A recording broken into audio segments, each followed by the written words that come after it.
Welcome back to République. I've finished all my behind-the-scenes admin work, I've listened to all the tapes, our precious completion ratio is back up to something resembling optimal, so let's just get on with it. You may remember this convenient screen with the resume button and that inviting-looking next episode button. You'd think the next episode button would start the next episode, but actually it just kicks you back to the select menu, and you have to start episode 2 yourself. By the way, we're now locked out of episode 1, so that's nice too.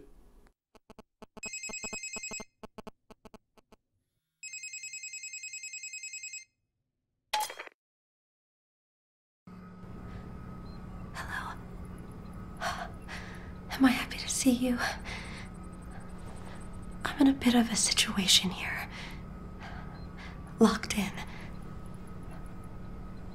And I'm not alone. What should we do? How do we get out of this room?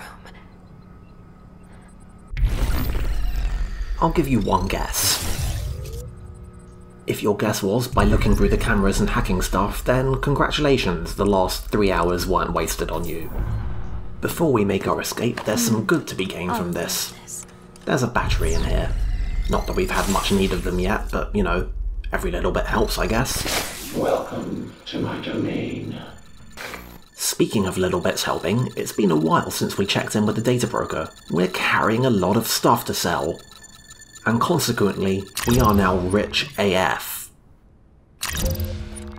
What would you like? And that's just as well. I press back through walls. X-ray, like ping, is passive and therefore indispensable.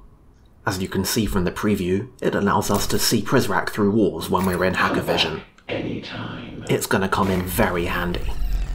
Now, let's use Murray's handy video camera to see what we've missed. You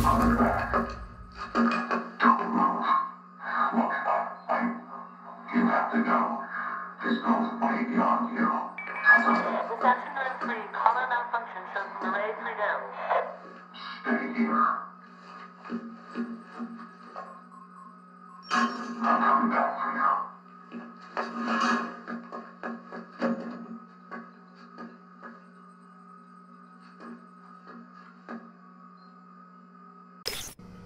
These guys are not good at OPSEC. And that's it. We're free.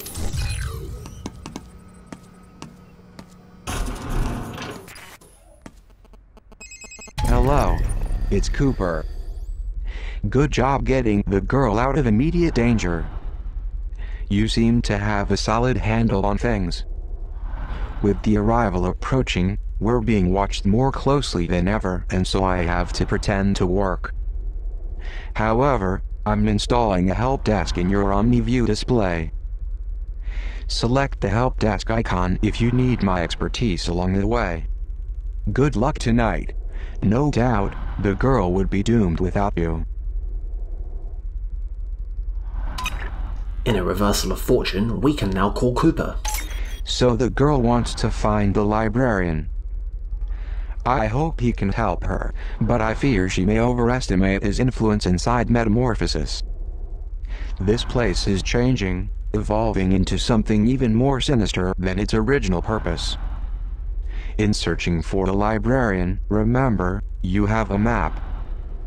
Use it to check out areas you've visited. Moderately patronizing advice. But he's not wrong.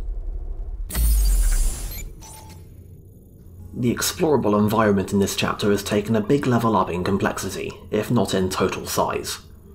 This is mostly because we've now got floors to contend with. But more on that later. Thanks for getting me out of there. I don't know what that Prizrak's intentions were, but I'm glad we didn't stick around to find out. The library's just through these doors. The librarian will help us. He'll show us a way out of here. And now that we once again have free control of Hope, it's time to abandon her quest and go collecting. I'll hold on to this. This being a library, we're going to be seeing a little uptick in the amount of books on offer. Also, remember this statue? We were able to look at it before, but now we can scan it. 390H.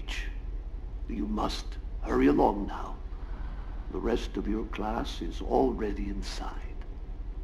Why does he hold those books away from us, Senor Octavo? It is the headmaster's belief that those books sully the minds of precals and should therefore be removed from our curriculum. But that isn't what you believe, is it?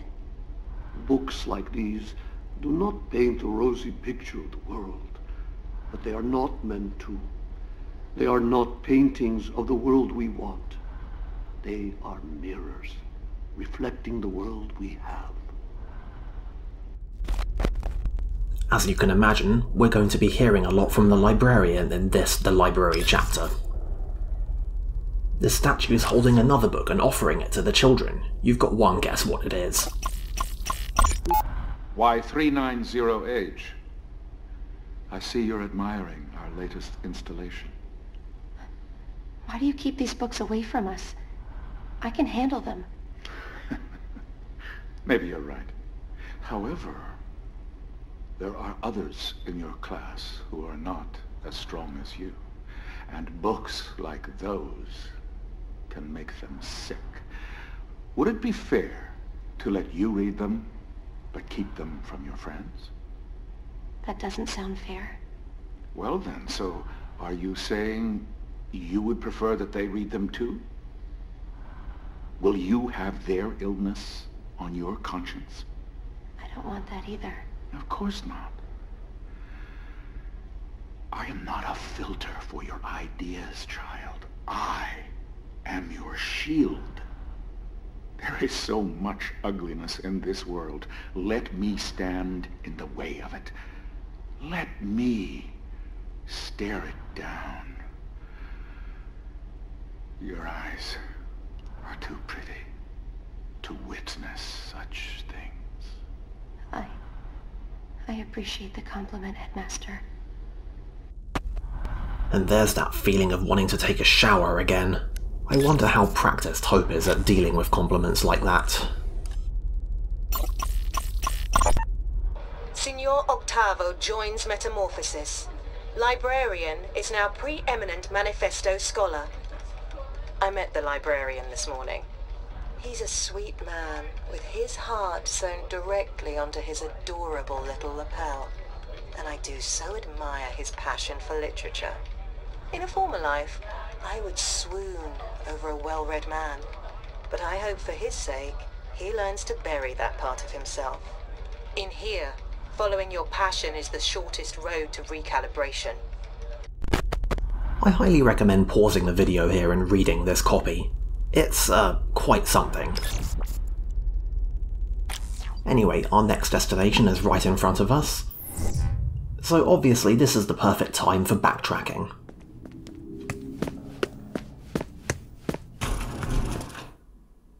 We've business back in the dorms, you see. You're about to send the girl back through the part of the facility she just escaped from.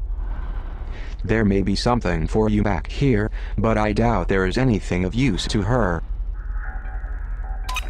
Called out.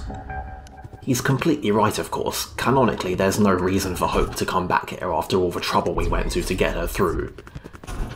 But we're not Hope, and we've got collectibles to collect.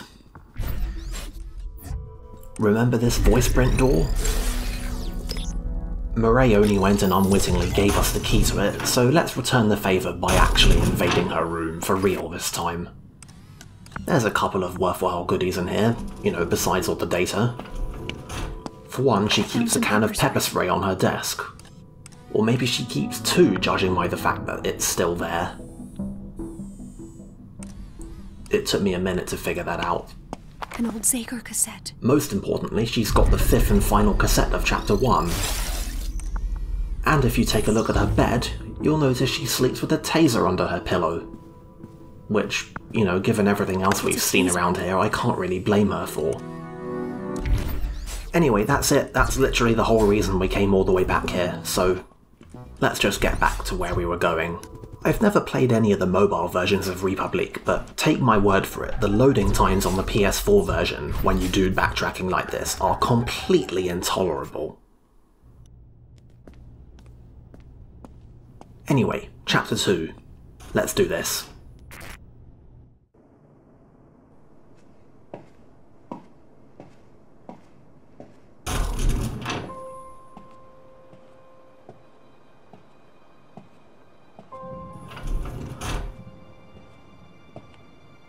The library. It feels so quiet after hours. It used to be filled with books.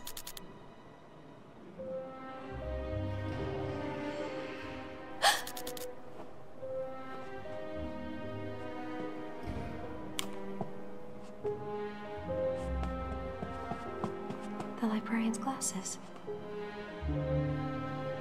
His office is up there, 3rd floor. We should go to him now. And doesn't this just bode fantastically? Prizrak, checking in. Speaking of boding fantastically, literally the first thing you hear in Chapter 2 after the cutscene will be a Prizrak checking in from somewhere very close to the camera.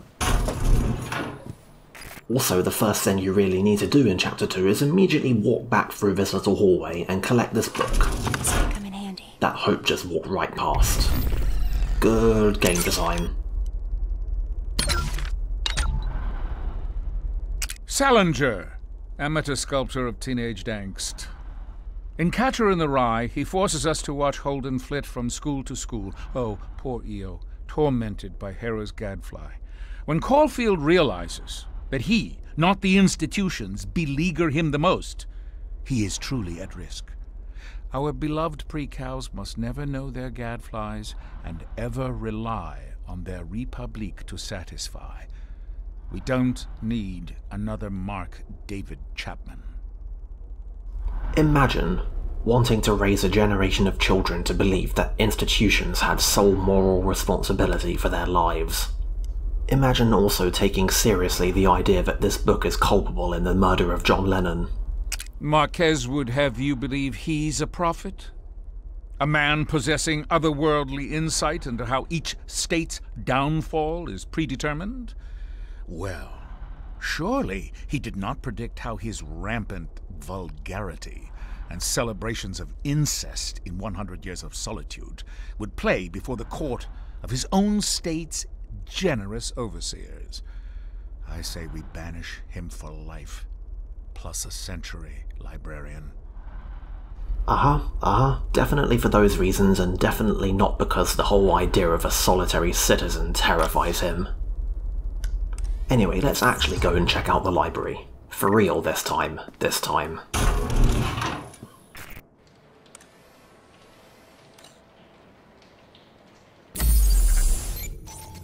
The map honestly makes the main library room look a lot more complicated than it is. Really, it's just a single main room, with multiple levels of balconies that you can walk around, and a couple of staircases that connect them. Like a lot of games of complex spaces, this place will make a lot more sense after you've been around it a couple times, and like pretty much every game with this kind of space, our objectives are going to take us all around the place. So this is really all going to work out. The only really challenging aspect of this place is the guards, and believe me, we're about to get to that. The blind spots around this guy aren't nearly as good as you'd hope. This guy's Russian and has no listed medical history and no listed criminal record, unlike literally every other guard here. I don't know if that's supposed to be a commentary or not.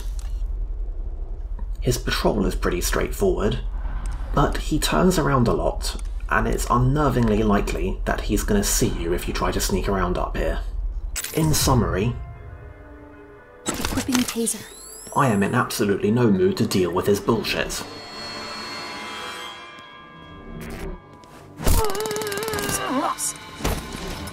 Very helpful fact, if you tase a guard who's carrying stuff, you'll automatically pickpocket them.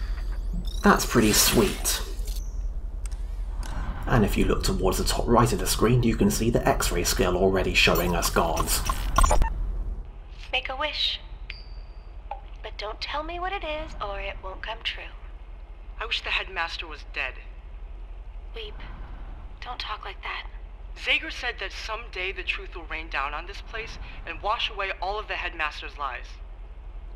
I've never seen the rain before. Zager wasn't talking about the rain. He was talking about the truth. I don't care about the truth. I just want to know what rain feels like. Weep is voiced by Mark Doherty, and as far as I can tell, this is his first voice in a video game. Also, that was a rather illuminating conversation, wasn't it? Zager's silence deafening. The notorious terrorist is quiet, scheming. The arrival is just weeks away, and public enemy number 1 has gone radio silent. If the headmaster, or overseer, or whatever name he goes by these days, plans to take a bow on the world stage, he can't have a phantom hiding in the wings ready to sabotage his big production. I shouldn't complain. It's going to be one hell of a show. You know, a lot of these newspapers are days old. How come they're still just lying around? Anyway, here's the real reason we deign to come all the way up here in Taser Guard. It is, of course, a book. I'll hold on to this. Now, to get back on track. It looks like the coast is clear. And that's pretty much just what the game wants you to think. Let's take a look around with our new X-ray power. There's a guard reasonably nearby, but he's too far away to be a problem to us, right? The good news is that we don't need to leave this question hanging. As ever, we can hack around this door and see for ourselves.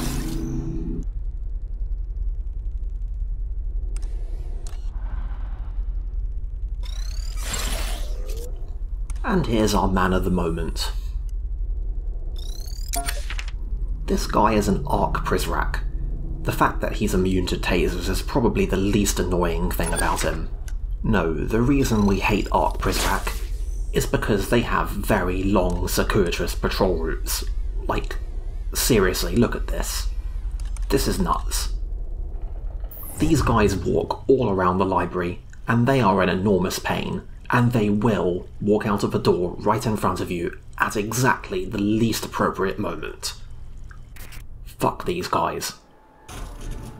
One of this game's many small interface failures is that the yellow line doesn't have a direction shown, so it's not immediately clear just by looking which one of these routes he's going to take. Fortunately, we don't have to wait long to find out. There is, however, one enormous silver lining to these guys' very long patrol routes. Going in to pick his pockets. Because they're circular, these guys never turn around. Or at least that's what the game wants you to think. For a minute here, it looks like we're going to be able to run away from this guy.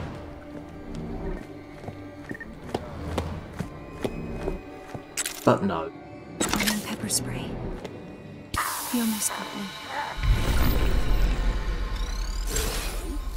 There now follows a brief moment of confusion when the Find Hope button sends me to completely the wrong camera. Seriously, what is this? That's not a helpful camera at all. Okay, and let's not forget to actually pickpocket the guy this time. We'll check his pockets. Nice. We should probably hide while all of this panic blows over. And in keeping with the grand tradition, we have the perfect place to do so. Again, it's prison. Good idea. My battery was getting low. It's nice to see that Hope is actually able to read out the entire line this time. Some pepper spray. Anyway, of course there's more stuff in here. There's always more stuff.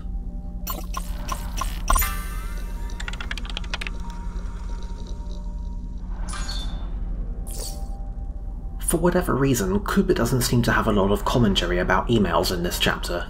I don't know why that is.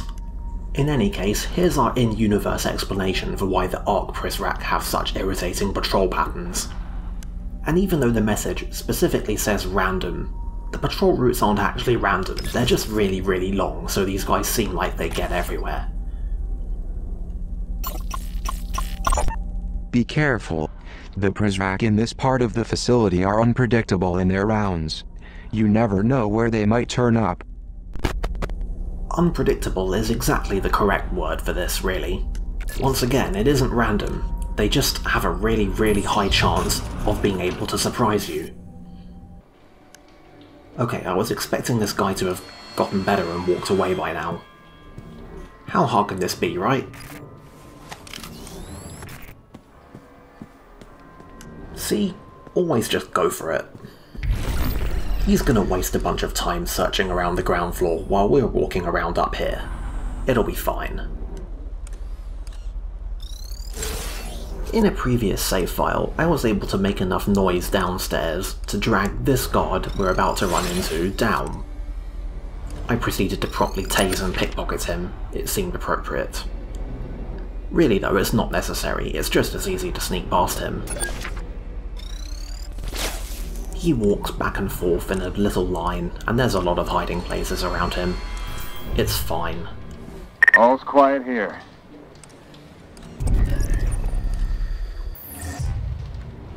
I suppose we should be thankful that these guards don't radio each other being all like, hey, I just got pepper sprayed by a random teenager, keep an eye out, you know? But fortunately these guys are all canonically incompetent. Anyway, here's our next arc nemesis.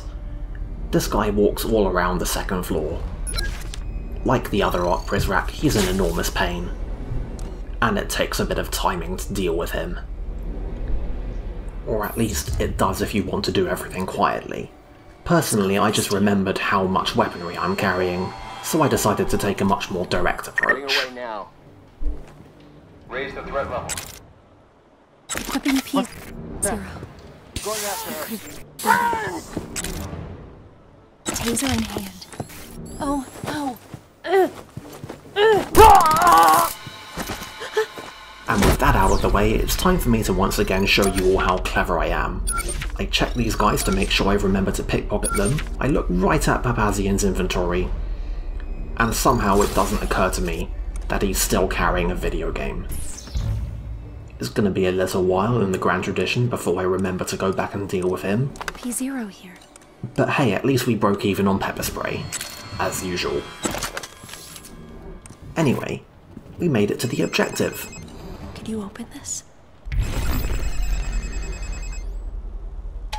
It seems this door requires Omni Level 2. You can upgrade your OmniView software at a demon server. I'm detecting a demon server near the Overseer's office. The nearest approach is from the museum. Yup, it's software fetch quest number 2. Don't be fooled by how close we are to the objective marker.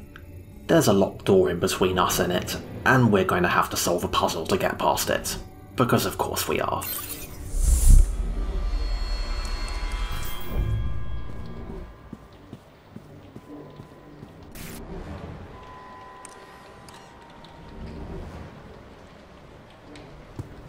To hopefully nobody's surprise, there's a fair bit of stuff in this little study nook. What's yours is mine.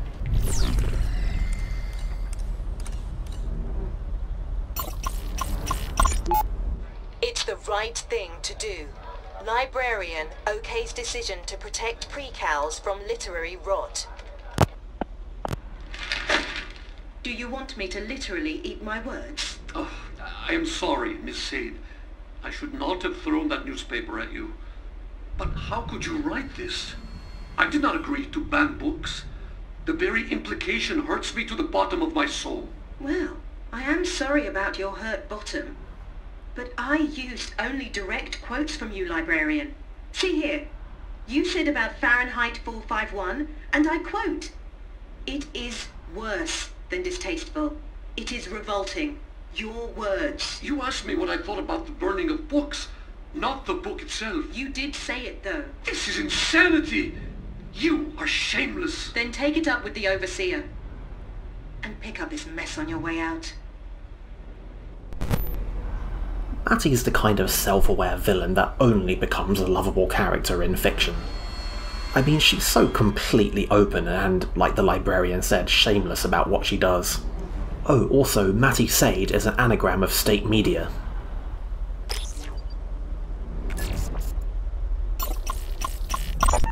The librarian's portrait has been taken down. I hope this is only a symbolic gesture. We'll file this in the increasingly large pile marked Bodes fantastically. Anyway, since we are in a study area, let's study some books. Ah yes, Ayn Rand, the bulldozer. She dramatized the struggle for individualism against leeches. In reality, she abandoned such notions the minute they interfered with her own desires. They were socialist figments, in any case, librarian, not the true power structures that shape our lives. I'm afraid the fountainhead cannot flow, stopped up with so much hypocrisy. Well, I guess this had to happen sometime. He's pretty much spot on about Ayn Rand. There's a proverb about a stopped clock that I think is appropriate here. But yes, by the time of her death, Ayn Rand had leached $11,000 from the federal government under Social Security. The horror!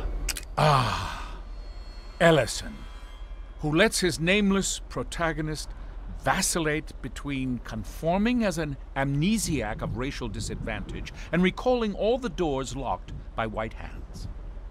Belonging versus integrity. This book keeps open and raw such dichotomies, like festering wounds, while preserving an outdated model of social conflict. Invisible man should remain invisible. Indeed, as everybody knows, racism was defeated in the 1960s and hasn't bothered anybody since. And even if that were true, there'd definitely still be no value in examining its effects at the individual level. Idiot. Good luck surviving in this meditative space strategy game, which takes basic RTS building mechanics and wraps it together with a pleasing minimalistic visual design. Oh, and good luck pronouncing its title. If I had access to Wikipedia, I could have saved myself from asking a fellow Prizrak and Swedish native what REM capsule means. He said it means space capsule. He then reported me immediately to Derringer. I haven't played this one, but I think it's in my Steam library somewhere. Said every gamer in 2018 about every game. The Stanley Parable is about a man with an extremely boring job who just sits at his computer all day doing the same thing over and over. One day, he looks up from his desk and realizes that he's all alone. This is where the story begins, when the man decides to spice up his life by not doing what he's told. Sounds like a hero to me. If you haven't played this, go amend that. This game starts by saying you've won the labor lottery. Trust me, this is not something you want to win. In Papers, Please, you work the mundane job of Arstotzka Immigration Services, which means cross-referencing fingerprints, stamping passports, and asking people intrusive questions. Sound boring? Tell that to sole developer Lucas Pope, who's sitting on a mountain of Game of the Year awards for Papers, Please. I am not worthy. Papers, Please is an intriguing examination of how a well-meaning person can end up doing bad things, though it is open to the critique that it too readily assumes that border guards are good people. Anyway, while listening to all that, I went and looked at the guide, which revealed that I had in fact missed a video game. Yep, there it is. I noticed it this time. Extremely clever. Let's go and amend this grievous error. It happens that Papazian's patrol route along the second floor takes him through a locked door that we can't get through, so we're gonna have to be snappy about this. We're gonna need to get him before he gets to the stairs. Fortunately, a minimal application of patience should be sufficient for this.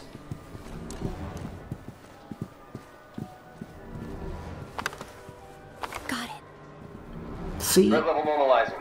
Another perfect crime.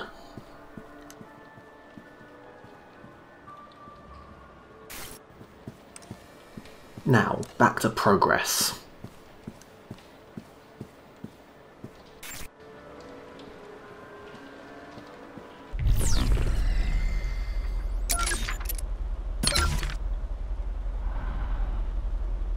British humor was hard for me to follow, but thanks to our multicultural workforce here in Metamorphosis, I'm finally able to wrap my head around the minimalist charm of Thomas Was Alone.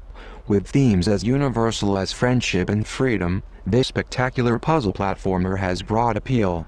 Danny Wallace's narration really brings the characters to life, and is a source of inspiration for my future career in voice acting. Those themes were so universal that everybody loved Thomas Was Alone even though all of the characters were rectangles. I also highly recommend Mike Bithel's next game, Subsurface Circular.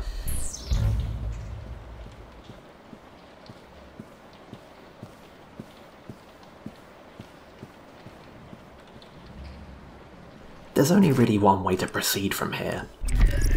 Although next to this level 2 locked door, there is another book that we're going to have to pick up. We can actually collect this a lot later, in a much more convenient fashion. But I'd have to remember that, and that would be a pain.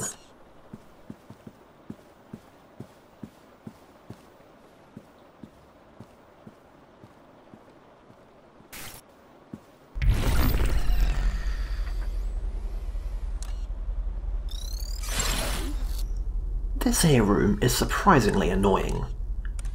Structurally there's not very much to it, it's just 2 doors and a staircase. But you would not believe how much they manage to annoy you with these things. Mostly it's about perspective. It's just really hard to get a grip on the layout of this place and where the cameras are, and where you need to be looking to see any particular place you want to go.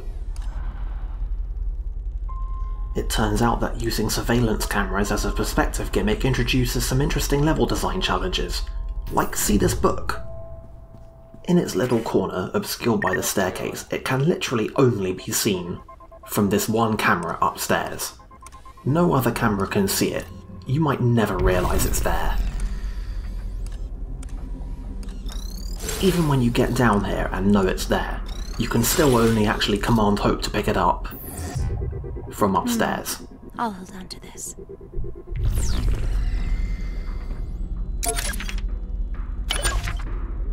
Illustrating in pointless detail one's sexual perversion does not make for good writing. Miller's Tropic of Cancer is about as sexy as cancer itself. Our beloved precals must never suffer the caustic eruptions of desire this book desires to make possible. Like Innocence Lost, circulated contraband cannot be totally retrieved, but it may be tended. When we remove the object of desire, we erase the possibility for descent. Funnily enough, I think that take tells us a lot more about the headmaster than it does about the book. Salman Rushdie is about as much an idiot as Pasternak, particularly when he waxes political in Midnight's Children.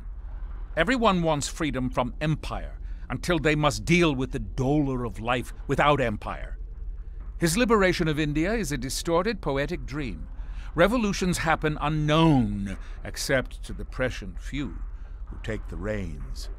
And in our time, those reins are cables that choke undesired information from the public eye. It shouldn't come as much of a surprise to learn that the headmaster has found a way to portray independence revolutions as selfish and unworthy. Anyway, we saw a brief glimpse of this place before when we were introducing ourselves to Mr. CVX, and now we're here to solve a puzzle. More on that in a little bit. A lot like the rest of the level, the museum is pretty straightforward in its layout, but seems a lot more confusing when you first come across it. There's really only 2 rooms and a confinement room, and they're pretty circular in their arrangement. There's 2 guards down here, one of which is the aforementioned CVX, and the other one is just walking back and forth. He's not much of a problem. Anyway, there's the way back out to the library. Yes, we have been here before. Anyway, let's start poking around. The first draft rumbled from my mind, and shook the page like a 9.0 earthquake. The pen was merely the needle on the seismograph, recording the shockwaves. There speaks a man with a very healthy grasp of his own importance. The manifesto is basically like the Bible down here, and that seems to be very much by design.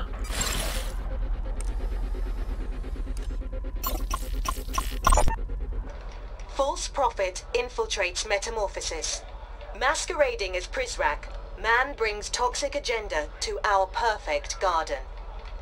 The man's name is Zager, I believe. Daniel Marcus Zager. Apparently he was some kind of journalist on the outside. If the Overseer was smart, he'd label this as an act of supreme jealousy. After all, ours is a nation so wonderful that people risk death to sneak inside. Maybe we should take the initiative and lead with this angle. While the zealous defense against immigrant hordes makes for pretty apt commentary, it does bear wondering about why do so many people seem to be so intent on coming here?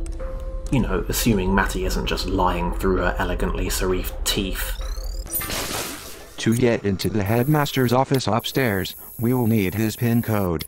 I don't have it in my files, but we can recover it. We'll need to answer some security questions first.